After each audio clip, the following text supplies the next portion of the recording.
Okay, तो अभी हम इस वीडियो में देखेंगे कि मेरे पास क्या क्या कलेक्शन है, ठीक है।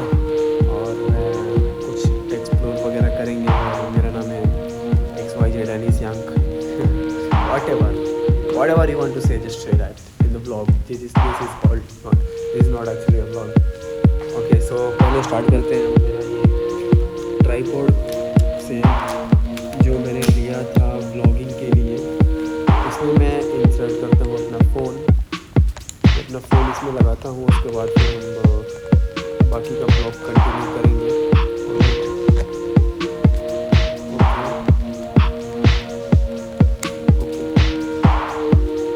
तो मैंने अपना फ़ोन इसमें लगा दिया। परफेक्ट है मेरे हिसाब से।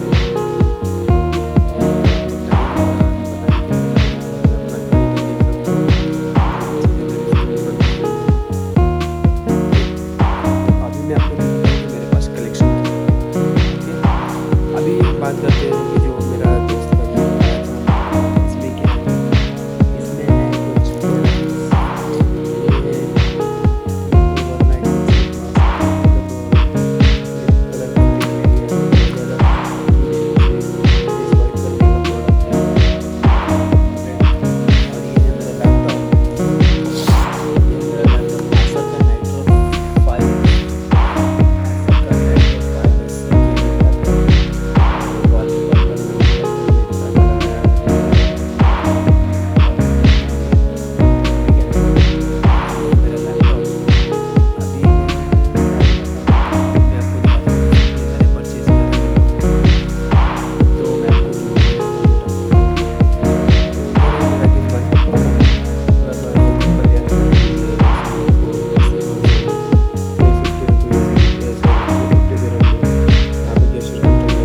बाद में साफ करूँगा।